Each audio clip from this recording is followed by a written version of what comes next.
செந்தில் வீட்டை விட்டு வெளியே போனாதான் குடும்பத்தோட அருமை என்னன்னு தெரிய வரும் அப்படின்னு சொல்லி யாரெல்லாம் நினைக்கிறீங்களோ அவங்களாம் வீடியோக்கு லைக் பண்ணிக்கோங்க. இன்னைக்கு வேலைக்காக அவர் ஒட்டுமொத்த குடும்பத்தையும் இப்ப உதறிக்கிட்டு இருக்காரு. எனக்கு குடும்பமே எனக்கு இப்ப தேவை கிடையாது. எனக்கு நான் நல்லா சம்பாதிக்கிறேன், என்னோட மனைவி நல்லா சம்பாதிக்கிறா, 2 பேரும் கவர்மெண்ட் ஜாப்ல இருக்கும், எங்களுக்கு என்ன தேவை, எங்களுக்கு எதுவுமே தேவை கிடையாது, எங்களை தயவு செஞ்சு விட்டுருங்க அப்படின்ற ஒரு மைண்ட் தாட்டுக்கு அவர் வந்துட்டாரு. சரி, இன்னைக்கு எபிசோட்ல பாத்தீங்கன்னா பாண்டியன் கேட்கிறாரு, டே உனக்கு இங்க என்னடா பிரச்சனை, நாங்க உன்னை என்னடா கொடுமைப்படுத்தணும் அப்படின்னு கேட்கும்போது அதற்கு செந்தில் என்ன சொல்றாரு அப்படின்னா, யாரு சொன்னா இங்க நாங்க நிம்மதியா இருக்கோம், நீங்க பாத்தீங்களா, இல்ல உங்களுக்கு என்ன தெரியும், நான் என்ன பண்றேன்னா தெரியுமா, உங்களுக்கு என்ன தெரியும், நீங்க எதை வச்சு சொல்றீங்க நாங்க நிம்மதியா இருக்கோம் அப்படின்னு சொல்லி செந்தில் கேக்குறாரு. அப்போ நான் உன்னை போட்டு கொடுமைப்படுத்தினேன்னு சொல்றேன், அப்படி என்னதான் உன்னை கொடுமைப்படுத்தினேன் அப்படின்னு சொல்லிட்டு ஒரு பக்கம் பாண்டியன் சண்டைக்கு போறாரு, கோமதி சண்டைக்கு போறாங்க, அண்ட் மீனா தயவு செஞ்சு கொஞ்சம் பேசாம இருங்க அப்படின்னு சொல்றாங்க. ஆனா யாரு சொல்லியும் செந்தில் கேட்கல, எல்லாரும் கூட பேசிக்கிட்டு இருக்காரு, நீங்க என்ன சொல்றது நான் என்ன கேக்குறது அப்படின்ற ஒரு மைண்ட் செட்க்கு அவர் வந்துட்டாரு. அந்த மாதிரி தான் எல்லார்ட்டையும் சண்டை போட்டுக்கிட்டு இருக்காரு, நீங்க அமைதியா இருங்க, உங்களுக்கு எல்லாம் என்ன தெரியும், நான் பேசுறேன் பாருங்க அப்படின்னு சொல்லிட்டு இவருக்கு மட்டும்தான் பேச தெரியும் அப்படின்ற மாதிரி எல்லார்கிட்டையும் பேசிக்கிட்டு இருக்காரு. பட் கண்டிப்பா இது என்னைக்கா இருந்தாலும் இது அவருக்கு பிரச்சனை தான். ஆனா அது அவர் உணராம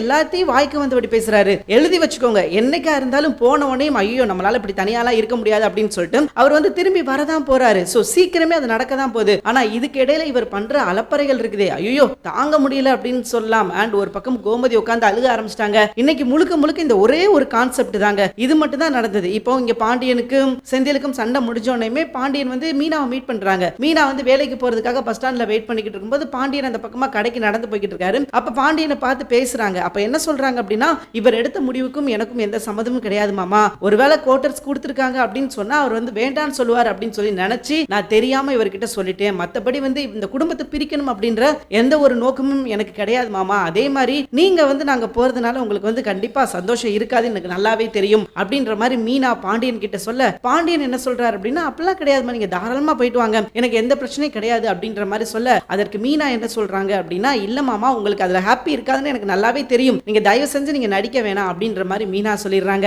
அப்ப பாண்டியனுக்கு இப்ப என்ன சொல்றதுன்னே தெரியல. சோ விடுமா பாத்துக்கலாம், நீங்க போகணும்னு நினைக்கிறீங்களா போயிட்டு வாங்க அப்படின்னு சொல்லும் போதுதான் எனக்கும் இதுக்கும் எந்த சம்மதமும் கிடையாது, நான் இந்த குடும்பத்தை பிரிஞ்சோ இந்த குடும்பத்தை பிரிச்சுட்டோ போகணும்னு நினைக்கல மாமா, இது முழுக்க அவர் எடுத்த முடிவு, என்னால எதுவுமே பண்ண முடியல, நானும் சொல்லி பார்த்துட்டேன், அவர் விடாப்பிடியா இருக்காரு, எனக்கும் என்ன செய்யறதுனே தெரியல அப்படின்னு சொல்லி இவங்க தரப்பு நியாயத்தை சொல்றாங்க. ஆனா எதையுமே பாண்டியன் இப்போதைக்கு கேட்கிற நிலைமையில இல்ல. ஏன்னா அவர் செந்தில் ஒரு முடிவு எடுத்துட்டாரு. சோ அவர் போக்குல அவர் விட்டுட்டாரு. அதனால இதுக்கப்புறம் என்ன சொல்லி என்ன ஆக போகுது அப்படின்னு சொல்லி அவருக்கு தெரியல போல, அதனால விட்டுட்டாரு. அண்ட் அதே மாதிரி இந்த பக்கம் கோமதி அழுதுகிட்டு இருக்கும்போது செந்தில் எனக்கு என்ன, நான் இப்ப சாப்பிட தான் வந்திருக்கேன் அப்படின்னு சொல்லி டைனிங் ஹால்ல உட்கார்ந்து சாப்பிட்டுக்கிட்டு இருக்காரு. அப்பயும் என்ன சொல்றாரு அப்படின்னா, நீங்க என்ன பார்க்கணும் அப்படின்னா 10 நிமிஷத்துல வந்துட போறீங்க, எதுக்கு நீங்க இவ்வளவு சீன் போடுறீங்க அப்படின்னு சொல்லும்போது போய் கதிர் கேட்கிறாரு, என்ன நீ சீன் போடுற அப்படின்லாம் பேசிக்கிட்டு இருக்க, நீ பேசுறது தப்பா இருக்குனே அப்படின்னு சொல்லும்போது, டேய் நான் சரியா தான் பேசுறேன், அது அவங்க தப்பா புரிஞ்சுக்கிறாங்கடா அப்படின்ற மாதிரி சொல்லி அவர் சமாளிக்கிறாரு. சோ நாளுக்கு நாள் பாத்தீங்கன்னா செந்திலோட ஆட்டம் கொஞ்சம் அதிகமா தான் போய்கிட்டு இருக்குது. சீக்கிரமே இவருக்கு வேலை போகுது, அது மட்டும் நல்லாவே தெரியுது. ஏன்னா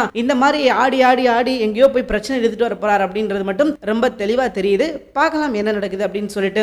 அண்ட் கடைசியில நம்ம கதிர் என்ன சொல்றாரு அப்படின்னா, நீ போகணும்னு முடிவெடுத்துட்டேன், நீ கிளம்பி போயிரு, பாத்துக்கிறேன், எங்க அம்மா எனக்கு பாத்துக்க தெரியும், நான் பாத்துக்கிறேன் அப்படின்ற மாதிரி சொல்லிட்டாரு. ஆனா கோமதிட்ட போய் என்ன சொல்றாரு அப்படின்னா, இல்லம்மா அண்ணன் இப்போ ஒரு ஸ்ட்ரெஸ்ல இருக்காரு, அப்பா பண்ண விஷயங்கள் அவருக்கு சுத்தமா பிடிக்கல போல, அதனால கோவத்துல பேசுறாருமா, நீங்க எதுவும் தப்பா எடுத்துக்கிறாதீங்க, கண்ணே கண்டிப்பா சரியாயிருவான், அங்க போயிட்டு சீக்கிரமே வந்துடும் அப்படின்னு சொல்லி இந்த பக்கமும் ஆறுதல் சொல்றாரு. சோ என்ன நடக்க போகுது அப்படின்றத நம்ம பொறுத்திருந்து பார்க்கலாம். தேங்க்யூ ஃபார் வாட்சிங். இந்த வீடியோ உங்களுக்கு பிடிச்சிருந்துச்சுன்னா மறக்காம லைக் பண்ணிக்கோங்க. நம்ம சேனலை நீங்க சப்ஸ்கிரைப் பண்ணா பாத்தீங்கன்னா உடனே சப்ஸ்கிரைப் பண்ணிக்கோங்க. கூடவே பக்கத்துல இருக்கிற பெல் ஐகானை மறக்காம கிளிக் பண்ணிக்கோங்க. அப்பதான் நாங்க எப்ப வீடியோ போட்டாலும் நோட்டிபிகேஷன் உங்கள் வீடு தேடி வரும். தேங்க்யூ.